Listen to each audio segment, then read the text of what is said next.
Welcome to my channel, Investing with Gaston. Last week I gave you some homework to do, which was actually to open your brokerage account so you can start investing, which is the first step toward investing in the stock market. I recommended a few, I named a few, and I put the links under the description. If you want to go see it, it's right there. And also I mentioned the one I use a lot, which is TD Ameritrade. Why TD Ameritrade? I've been using that for more than 15 years already, and it's a very decent and very reliable brokerage account. In fact, it has so many good tools that I'm going to be, I recommend you to download also and use them. One of them is actually a platform which is called Think or Swim.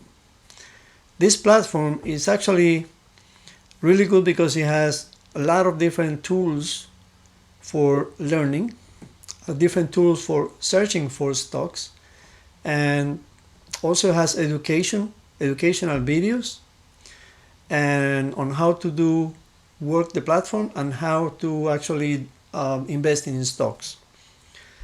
And it's a very simple to use format. So that's why I recommend that one, mostly because I use it, I know how it works, I've been using it for many years, and it's very reliable and hardly had any issues with them. As I mentioned, this comes with some tools that you're going to need to download. So as I mentioned in the first video also, the first thing you need to do is go to their webpage, which is tdameritrade.com, register for a brokerage account, sign up all the papers, so all the forms. It's going to take a few days, and then you combine your bank account with TD Ameritrade, and once you got all that ready, you're going to be ready to invest.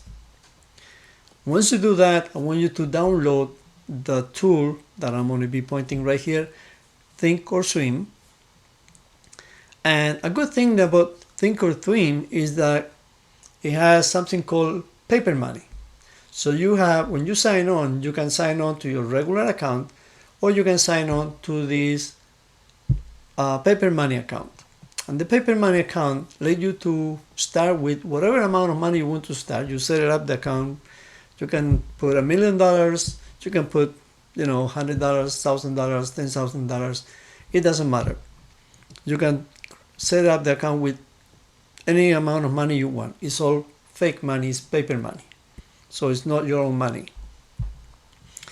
And it's not, money that anybody's lending you. It's money you have to play with. Now, one thing I will suggest is that when you do this paper money, start with the most real amount of money that you are going to really invest.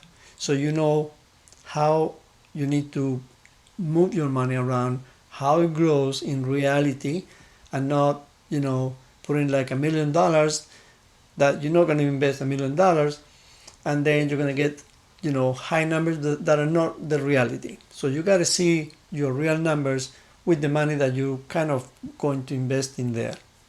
So don't go overboard on that.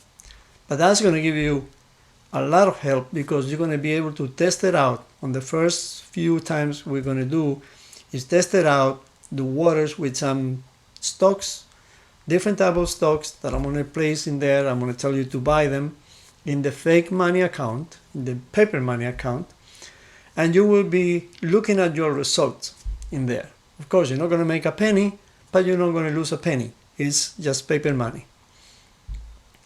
That's what we're going to be doing basically next.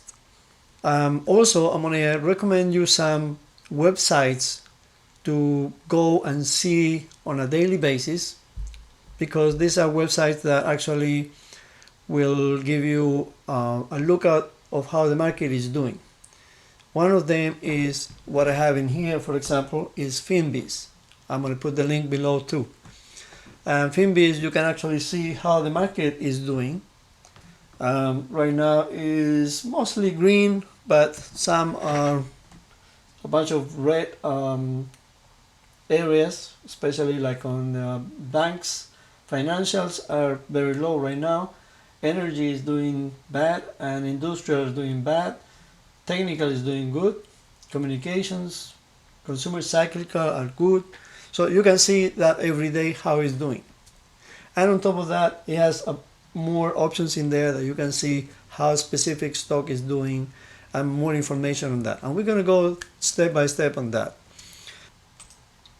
There's another site, which is this one, which is actually called the marketsbusinessinsider.com. I'm also putting the link, which has actually part of the homework that I gave you, which is create a list of 50 to 100 stocks that you know what they are. You probably don't know exactly what they do, but you know them because you heard them a lot or you use them a lot. And I want you to use those names and make a list. And the way to make a list is go to this web page, and then you're going to find, for example, in the S&P 500, you're going to see all the names of the S&P 500 stocks in here. And also in here you can select the Dow Jones, which will give you all the Dow Jones stocks, or the Nasdaq, and will give you all the Nasdaq stocks. And from there, look at the names, and when you recognize one that you say, oh, I know this one. For example, let's say American Express. Everyone knows American Express. Write down what American, on your list, put American Express. Apple. Apple. Apple. Boeing, Chevron, Coca-Cola, Home Depot. So get the names that you know, write them down, somewhere between 50 and 100 on your list. Why 50 or 100? You may say, well, it's too many. I'm not going to invest in all of them. No. I normally have a list of about 200 stocks personally, 200 stocks that on a weekly basis, I check it out and I go one by one checking how they're doing. There's some that, of course, I will, say this week, these are not going at all. And some others that I say, okay, this week they might go, so I put them on the green side. And then once I, have my list of the good ones, I recheck them again, and then I get probably the best 5 or 10 performing, and then I invest in those.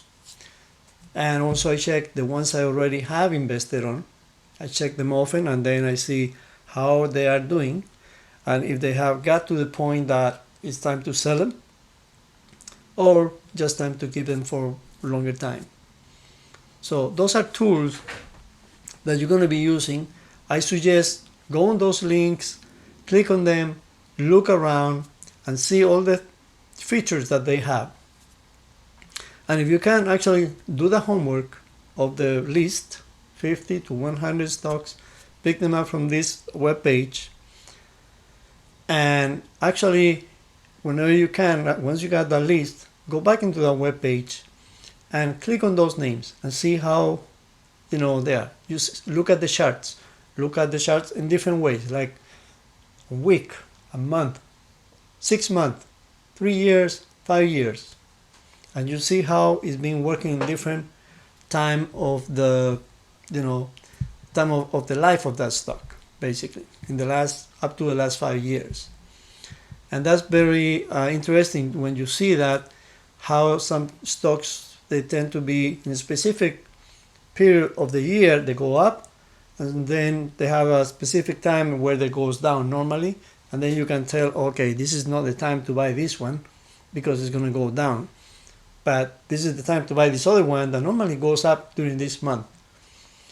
So you have a lot of things to look at. That's the homework I'm leaving you.